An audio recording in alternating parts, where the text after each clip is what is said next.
ہوا میں اڑنے کی کوئی غرض و غایت، جس کے ہاتھ لگ گئی جہاں کسی تار میں اٹک گئی۔ تو ہم آزاد نہیں بچوں کہ جو چاہیں کریں، جیسے چاہیں کریں، جیسے چاہیں کمائیں، ہم آزاد نہیں۔ ہماری زندگی کی ہر چیز اللہ کی پابندیوں کے ساتھ مربوط ہے، جکڑی ہوئی ہے، اور انہی پابندیوں ہی میں ہماری راحت، سکھ، چین اور سکون ہے۔ اس وقت دنیا مادی لحاظ سے اتنی ترقی کر چکی ہے، خوبصورت ہو چکی ہے، لیکن لوگوں کے مسائل اتنے ہی بڑھ چکے ہیں، پریشانیاں بھی ہیں، ٹینشن بھی ہے۔ 98 آج سے 20 سال پہلے میں 4 مہینے کے لیے امریکہ گیا تھا جماعت میں، تو یہاں قریب گاؤں ہے ادھر ملت روڈ پر دھنولا، وہاں کے ایک تھے ڈاکٹر یوسف صاحب، وہ پورے یہ چلڈرن وارڈ کے وہ تھے، ہیڈ تھے وہ، تو وہ انہیں پتہ چلا تو ملنے آ گئے، تو باتوں باتوں میں کہنے لگے کہ ڈپریشن کی کئی کمپنیاں میڈیسن بناتی، ایک کمپنی کا میڈیکل ریپ انہیں بتا رہا تھا کہ صرف ہماری کمپنی کی جو ٹیبلٹ ہے ایک، وہ 13 خرب ڈالر کی کینیڈا امریکہ میں 1 سال میں فروخت ہوئی ہے۔ 1 سال میں، جھوٹ بولا تو انہوں نے، سچ بولا تو انہوں نے، لیکن میں نہیں، مجھے نہیں لگتا کہ انہوں نے کوئی مجھ سے غلط بیانی کی۔ 13 خرب ڈالر کی ایک ٹیبلٹ ایک کمپنی کی امریکہ اور کینیڈا میں استعمال ہوئی، جو دنیا کے سب سے زیادہ ترقی یافتہ ملک ہیں۔ جتنا ہم اللہ سے دور ہوں گے، جتنا ہم اللہ کے نبی سے دور ہوں گے، ہم منزل کھو دیں گے، ہم راستے سے بھٹک جائیں گے، نہ ہمارے اندر کی دنیا آباد ہوگی، نہ باہر کی دنیا آباد ہوگی۔ 100 بار چمن مہکا، 100 بار بہار آئی، دنیا کی وہی رونق، دل کی وہی تنہائی۔ لا الہ الا اللہ یہ ہمارے جڑ کی طرح ہے، اور محمد الرسول اللہ صلی اللہ علیہ وسلم یہ درخت کی طرح ہے۔ لا الہ الا اللہ دل میں اتارا جاتا ہے تو محمد الرسول اللہ نکل کر پورے وجود پہ آ جاتا ہے۔ جب جڑ کمزور ہوتی ہے تو اوپر والا درخت خود کمزور ہو جاتا ہے، اس کے پتے جھڑ جاتے ہیں، شاخیں بیمار ہو جاتی ہیں، سوکھ جاتی ہیں، اور جب اس کی جڑ مضبوط ہوتی ہے تو وہ اسی طرح ہرا بھرا ہوتے ہوتے ہوتے پھلدار بھی ہوتا ہے، سایہ دار بھی ہوتا ہے، فائدہ بھی پہنچاتا ہے۔ اس کا ترجمہ تو عام طور پہ کرتے ہیں کہ تمہارے لیے میرے نبی کی زندگی بہترین نمونہ ہے، یہ بھی ٹھیک ہے، لیکن اسوہ ہے عصا سے، تو اس سے ایک لفظ اسوہ بنتا ہے جس میں نمونے کا مطلب بھی ہے، اور جب اس کی اصل میں جاتے ہیں عصا، تو عصا کا مطلب ہے غم کی تسلی، غم کی تسلی۔ آج پوری دنیا جو دکھوں میں اور غموں میں ہے، تو میرا اللہ پیغام دے رہا ہے میرے نبی کی زندگی اختیار کرو، اللہ تمہارے سارے غم دور کر دے گا۔ پیسہ آنے سے دور نہیں ہوتے، بہت بڑا تم فرید صاحب کی طرح وی بن جاؤ، اس سے دکھ درد دور نہیں ہوتے۔ یہ اللہ کے رسول کے در پر جھکنے سے کیا خوبصورت ہے۔ لقد بات ہے ہی اور ہے ہی نہیں، لقد کان لکم، اور اللہ تعالیٰ کہہ رہا ہے یہ صرف تمہارے لیے میں کہہ رہا ہوں، اسپیشل تمہیں کہہ رہا ہوں کہ میرے نبی کی زندگی اپناؤ، تمہارے غموں کی تسلی، لفظ اسوہ، تمہارے غموں کی تسلی، تمہارے دکھ درد دور ہوں، چونکہ جب تم میرے نبی کے طریقے پر آؤ گے میں تم سے پیار کروں گا، اور جب میں تم سے پیار کروں گا تو تمہارے راستے کھولوں گا۔ حسنتن، حسنتن، انسان خوبصورتی کو پسند کرتا ہے، حسن پرست ہے، اور خوبصورتی کی طرف کھنچتا ہے۔ معصوم بچے کو بھی مسکرا کے دیکھو تو وہ بھی مسکراتا ہے، آنکھیں دکھاؤ تو وہ روتا ہے۔ انسان کے اندر حسن پرستی ہے، تو باقی ہر حسن زائل ہو جاتا ہے، میرے نبی کے زندگی والا حسن ہمیشہ بڑھتا رہتا ہے۔ تو اسوۃ حسنۃ، تمہارے لیے میرے نبی کی زندگی سب سے خوبصورت نمونہ ہے۔ اس لیے اللہ نے اپنے حبیب کو بنایا بھی خوبصورت۔ حضرت عائشہ فرماتی تھیں کہ یوسف علیہ السلام کو دیکھ کر عورتوں نے ہاتھ کاٹ لیے، اگر میرے محبوب کو دیکھتی تو دل پہ چھریاں چلا کے بیٹھ جاتی۔ اللہ نے آپ کو اتنا حسین بنایا تھا۔ اللہ تک پہنچنے کا ذریعہ ہے جناب رسول اللہ صلی اللہ تعالیٰ علیہ وسلم، اور اللہ تک جانے کا راستہ ہی کوئی نہیں۔ لو استفتحونی کل باب وجاؤنی من کل طریق لا افتح علیہم الا ان یکونوا وراءک۔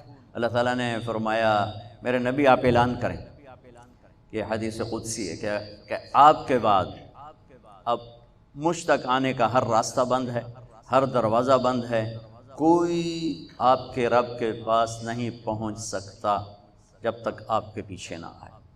اور اللہ کو راضی کرنے پر ہی ہماری زندگی کی تکمیل اور کامیابی ہے۔ اگر اللہ کو کھو دیا تو سب کچھ کھو دیا۔ یا ابن آدم اطلبنی تجدنی، میرے بندے جو مرضی کام کرنا ہے کر، پر میری طلب میں رہ، میری تلاش میں رہ۔ فإن وجدتنی وجدت کل شیء، اگر تو نے مجھے پا لیا تو نے سب کچھ پا لیا۔ وإن فتنی فاتک کل شیء، اگر تو نے مجھے کھو دیا تو تم نے سب کچھ کھو دیا۔ وأنا خیر لک من کل شیء، اور میں تیرے لیے ہر چیز سے بہتر ہوں۔ ورضوان من اللہ اکبر، اور اللہ کا راضی ہو جانا سب سے بڑی دولت۔ یا ابن آدم لی علیک فریضہ ولک علی رزق، میرے بندے ایک کام میرے ذمہ ہے تجھے روٹی کھلانا، ایک کام تیرے ذمہ ہے اپنے رب کی اطاعت کر کے چلنا۔ یہ اللہ کو پا لینا ہماری معراج ہے، ہماری کامیابی ہے، ہمارا آنے کا مقصد پورا ہو گیا۔ اللہ کو کھو کر گم کر کے کسی نے کچھ نہیں پایا، وہ ساری دنیا کا مالک بن جائے، بادشاہ بن جائے۔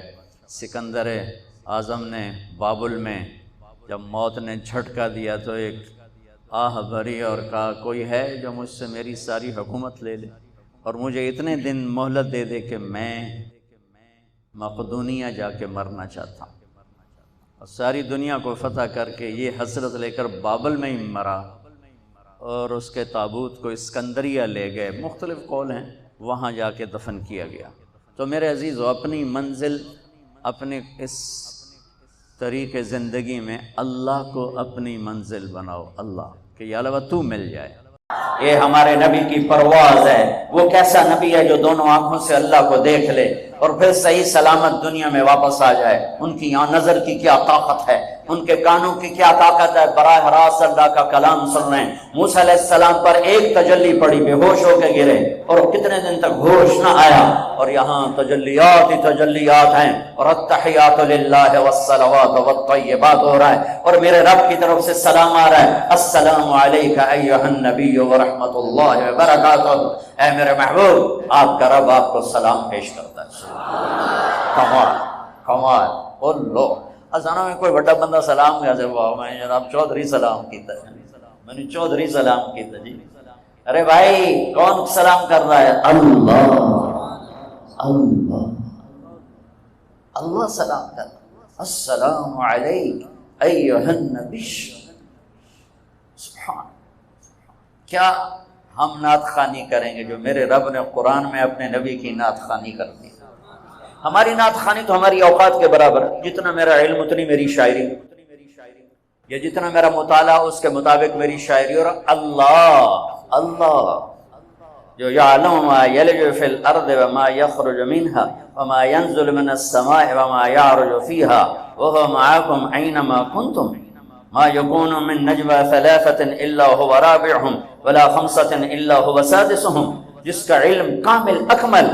کیا میرے نبی کی نعت خوانی قرآن نے کی ہے؟ یا ایھا الذین آمنوا لا تقولوا راعنا۔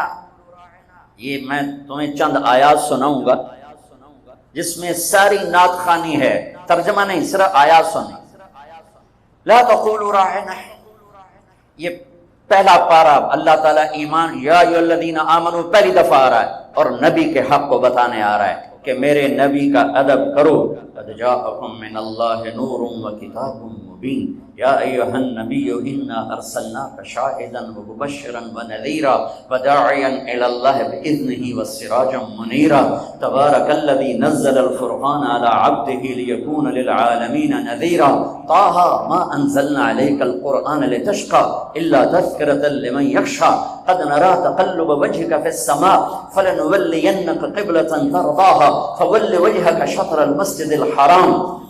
یا ایھا المزمل قم اللیل الا قلیلا نصفه او انقص منه قلیلا او زد علیہ ورتل القرآن ترتیلا انا سنلقی علیک قولا ثقیلا ان ناشئة الليل هي اشد وطئا واقوم قیلا ان لك في النهار سبحا طویلا واذکر اسم ربک وتبتل الیہ تبتیلا رب المشرق والمغرب لا الہ الا هو فاتخذه وکیلا واصبر على ما يقولون واهجرهم هجرا جميلا يا ايها المدثر يا ايها المدثر قم فانذر وربك فكبر وثيابك فطهر والرجز فاهجر ولا تمنن تستكثر ولربك فاصبر فلا اقسم بما تبصرون وما لا تبصرون انه لقول رسول كريم وما هو بقول شاعر قليلا ما تؤمنون ولا بقول كاهن قليلا ما تذكرون والنجم اذا هوى ما ضل صاحبكم وما غوى وما ينطق عن الهوى ان هو الا وحي يوحى علمه شديد القوى ذو مرة فاستوى وهو بالافق الاعلى ثم دنا فتدلى فكان قاب قوسين او ادنى فاوحى الى عبده ما اوحى ما كذب الفؤاد ما راى افتمارون على ما يرى ولقد رآه نزلة اخرى عند سدرة المنتهى عندها جنة المأوى اذ يغشى السدرة ما يغشى ما زاغ البصر وما طغى لقد رأى من آيات ربه الكبرى نون والقلم وما يسطرون ما أنت بنعمة ربك بمجنون وإن لك لأجرا غير ممنون وإنك لعلى خلق عظيم والضحى والليل إذا سجى ما ودعك ربك وما قلى وللآخرة خير لك من الأولى ولسوف يعطيك ربك فترضى ألم نشرح لك صدرك ووضعنا عنك وزرك الذي أنقض ظهرك ورفعنا لك ذكرك إنا أعطيناك الكوثر فصل لربك وانحر إن شانئك هو الأبتر. یہ سب نعت خوانی سب میرے اللہ نے اپنے حبیب کی تعریف کی، ساری آیات کا ترجمہ تعریف کی. ایک آیت کر دیتا ہوں جو میرے نزدیک میرے نبی کی شان میں سب سے بلند آیت ہے، سب سے بلند آیت ہے، وہ ہے وَلَسَوْفَ يُعْتِيكَ رَبُّكَ فَتَرْضَىٰ. میرے محبوب، ساری دنیا مجھے، میں کیوں بیان کر رہا ہوں اس سال میں، گلا خشک ہو رہا ہے، میں رمضان نہیں ہوتا تو میں بیان میں پانی پیتا رہتا ہوں، اب میں پانی نہیں پی سکتا، میرا گلا خشک ہو گیا، اس میں کانٹے چبھ رہے ہیں، اور آپ بھی گرمی میں بیٹھے ہوئے ہو، جڑ کے بیٹھے ہو. کیوں بیٹھے ہو؟ اللہ راضی ہو جائے. ٹھیک، مولانا زاہد صاحب نے مجھے کیوں بلایا؟ اللہ راضی ہو جائے. یہ میرے پاس بیٹھے ہیں، آپ میرے پاس بیٹھے ہو، میں بول رہا ہوں، آپ سن رہے ہیں، اللہ راضی ہو جائے. لیکن اللہ بے نیاز بھی ہے، کریم بھی ہے، چاہے تو راضی ہو چاہے تو نہ ہو. ٹھیک ہے نا؟ اپنے گناہوں پہ ڈر ہے، رحمت کی آس ہے. موسیٰ علیہ السلام کو اللہ نے بلایا تو انہوں نے دوڑ لگا دی، تو اللہ نے کہا ما اعجلک، دوڑ کے کیوں آئے ہو؟ عجلت الیک رب لترضیٰ، یا اللہ میں دوڑا اس لیے ہوں، تو مالک میں نوکر، مالک بلائے نوکر بھاگ کے آیا تو مالک خوش ہوتا ہے. یا اللہ تو راضی ہو جا، اس لیے دوڑ کے آیا ہوں. ساری دنیا سے اللہ کہتا ہے رضوان من اللہ اکبر، مجھے راضی کرو، مجھے راضی کرو، مجھے راضی. اگر میری تقریر میں ایک سیکنڈ بھی ریاکاری کا آیا تو ساری میرے منہ پہ مار دی جائے. اللہ کہتا ہے مجھے راضی کرو. ساری دنیا سے کہتا ہے مجھے راضی کرو، اور خود کہتا ہے اے میرے حبیب میں نے تجھے راضی کرنا. یہ فرق، میں نے تجھے راضی کرنا. کمال ہے یہ آیت، کمال ہے. والضحیٰ واللیل اذا سجا، عام ترجمہ جو سب مفسرین کرتے ہیں، روشن دن کی قسم اور کالی رات کی قسم. ہم نے آپ کو چھوڑا نہیں، ہم آپ پہ ناراض نہیں. امام راضی کے دو ترجمے بتاتا ہوں، مزہ آ جائے گا. والضحیٰ، میرے محبوب آپ کے روشن علم کی قسم. واللیل اذا سجا، آپ کی ستاری کی چادر کی قسم جس میں آپ امت کے مجرم چھپا لیں گے قیامت کے دن. اس سے بھی خوبصورت ترجمہ امام راضی، بڑی اتھارٹی اس لیے میں آسانی سے کہہ دیتا ہوں کیونکہ پیچھے بولنے والا بہت، کہنے والا بہت زبردست آدمی ہے. راضی، فخر الدین رازی. والضحیٰ، میرے محبوب تیرے خوبصورت چہرے کی قسم، تیرے روشن چہرے کی قسم. واللیل اذا سجا، تیری سیاہ زلفوں کی قسم.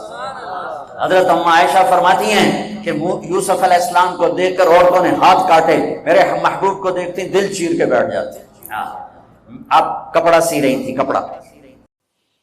اللہ تعالیٰ کے نبی کو اللہ تعالیٰ نے اپنے پاس بلایا، جس کو ہم معراج کہتے ہیں، شب معراج، لیلۃ المعراج. اور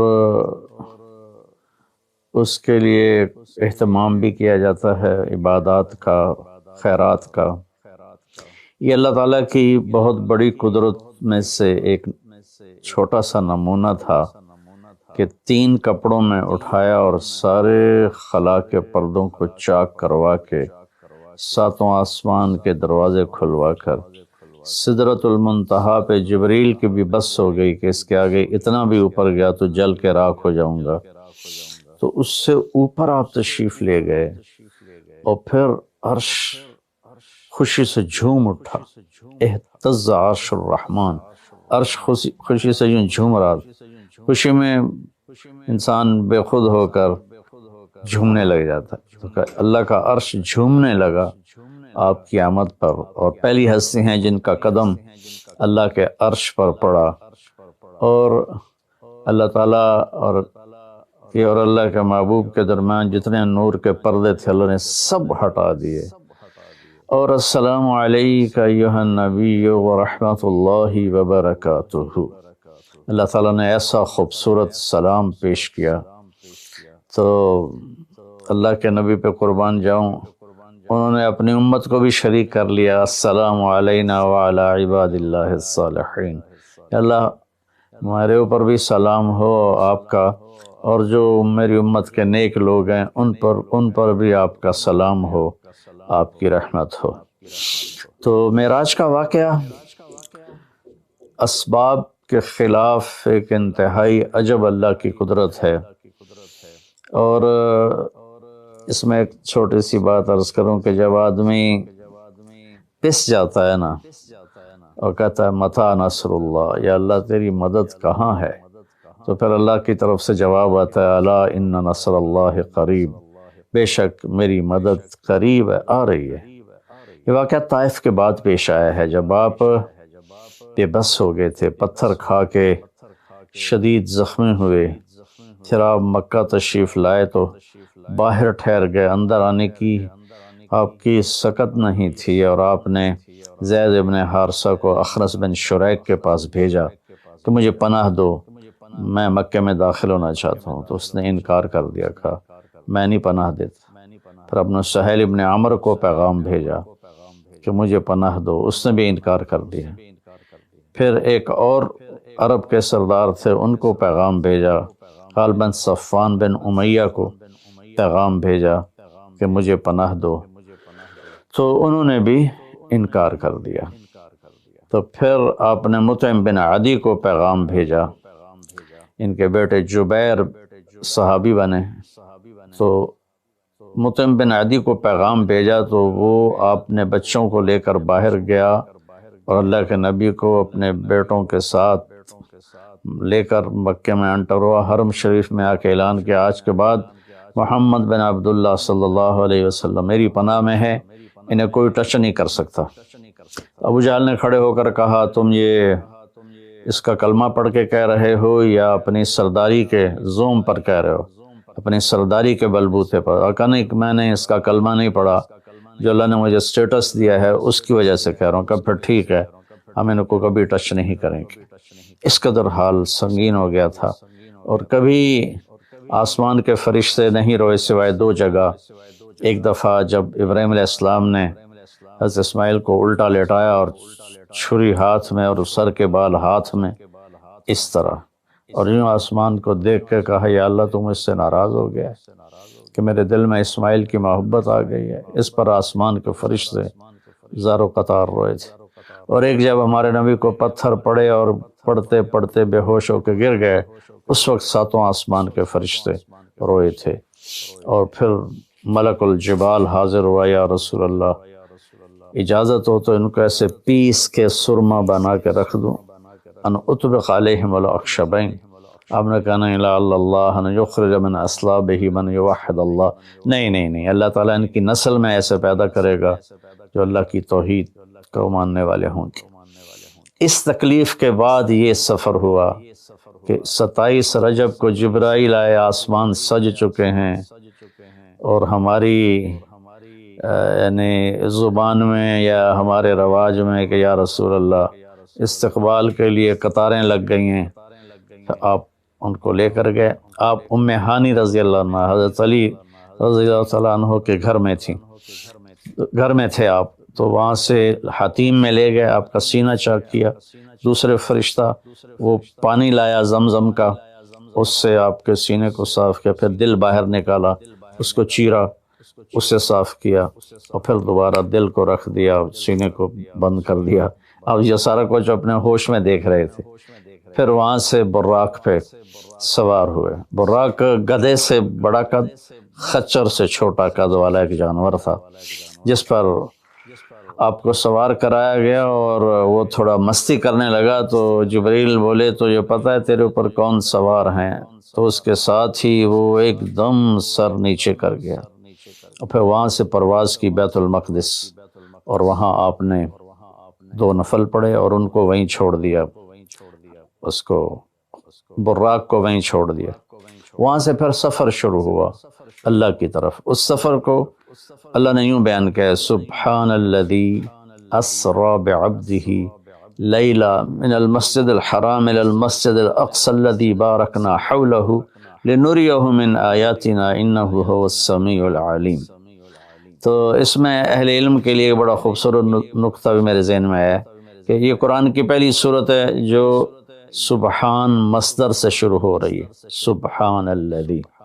پھر اس کو آگے لے جا کر اللہ تعالیٰ نے مصدر کے بعد فعل ماضی ہوتا ہے تو سبح للہ ما فی السماوات والارض کے ساتھ شروع کیا، تو مصدر آیا، ماضی آیا، ماضی کے بعد مضارع ہوتا ہے، فیوچر ہوتا ہے، مستقبل ہوتا ہے، تو یسبح للہ ما فی السماوات وما فی الارض الملک القدوس العزیز الحکیم۔ پھر اس کے بعد امر کا صیغہ ہوتا ہے تو سبح اسم ربک الاعلی الذی خلق فسوی۔ یہ قرآن کا اعجاز ہے، قرآن کی خوبصورتی ہے، قرآن کی بلاغت ہے۔ سبحان، سبح، یسبح، سبح۔ تو اللہ تعالیٰ نے پہلے اپنی پاکیزگی کو بیان کیا کہ جو کچھ کہنے والا ہوں میں سب کچھ کر سکتا ہوں، میرے لیے کوئی مشکل نہیں کہ میں اپنے بندے کو لے کر گیا۔ اللہ آنے جانے سے پاک ہے، لیکن با کا اضافہ یہ بتاتا ہے کہ اللہ تعالیٰ کہہ رہے تھے یوں ہی سمجھو کہ میں اپنے بندے کو خود لے کر گیا اوپر۔ آپ جبریل کے کندھوں پر، پروں پر سوار ہو کر نہیں گئے، آپ کا سفر الگ تھا، جبریل کا الگ تھا، یہاں تک کہ پہلے آسمان پر پہنچے تو دروازہ کھلا تو آدم علیہ السلام نے استقبال کیا، گلے لگایا۔ پھر اس سے اوپر گئے تو عیسیٰ علیہ السلام، یحییٰ علیہ السلام، زکریا علیہ السلام نے استقبال کیا، اور سارے آسمان کے فرشتوں نے استقبال کیا۔ پھر اس کے بعد تیسرے آسمان پر گئے تو یوسف علیہ السلام نے استقبال کیا اور سارے فرشتوں نے۔ پھر چوتھے آسمان پر گئے تو یونس علیہ السلام نے اور باقی سارے فرشتوں نے۔ تو پھر پانچویں آسمان پر گئے تو ہارون علیہ السلام اور آسمان کے فرشتے۔ پھر چھٹے آسمان پر گئے تو موسیٰ علیہ السلام اور موسیٰ علیہ السلام کے آسمان کے فرشتے۔ اس دن اللہ نے، میرا کہ میں نے پڑھا کہیں نہیں لیکن مجھے لگتا ہے کہ اس دن اللہ تعالیٰ نے سارے فرشتوں کی عبادت کی چھٹی کرا دی ہوگی اور فرمایا ہوگا بس میرے محبوب کا دیدار کرو، استقبال کرو، آج یہی تمہاری عبادت ہے، کیونکہ ہر فرشتہ بے قرار تھا کہ دیدار ہو جائے۔ پھر اب ساتویں آسمان پر گئے، وہاں ایک بیت اللہ تھا، وہاں ایک بزرگ سفید داڑھی والے یوں کر کے بیٹھے ہوئے تھے، یوں کر کے، اور لمبے ان کے بال تھے، لمبی داڑھی تھی، وہ نہیں اٹھے، وہ بیٹھے رہے۔ جب اب قریب آئے تو وہ کھڑے ہوئے اور کہا میرا بیٹا آ گیا۔ پہلے نبیوں نے کہا ہمارے بھائی آ گئے، ہمارے بھائی آ گئے، ہمارے نبی آ گئے۔ اس بزرگ نے کہا میرے بیٹے آ گئے، میرے بیٹے آ گئے۔ تو آپ نے جبریل سے پوچھا یہ کون بزرگ ہیں؟ تو انہوں نے فرمایا یہ آپ کے دادا ابراہیم علیہ السلام ہیں۔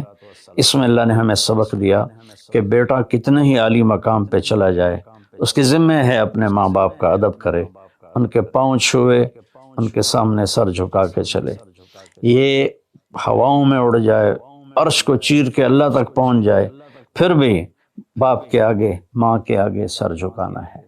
اور یہ سبق عملاً اللہ نے امت کو سکھایا، پہنچایا کہ اللہ تو جانتے تھے کہ یہ امت اپنے والدین کی کتنی نافرمان ہوگی اور کتنے ماں باپ ہوں گے جو چھپ چھپ کے روئیں گے، کتنی مائیں ہوں گی جو دوپٹے کے پلو میں اپنے آنسو چھپا لیں گی اپنی اولاد کی نافرمانی کی وجہ سے، بدتمیزی کی وجہ سے۔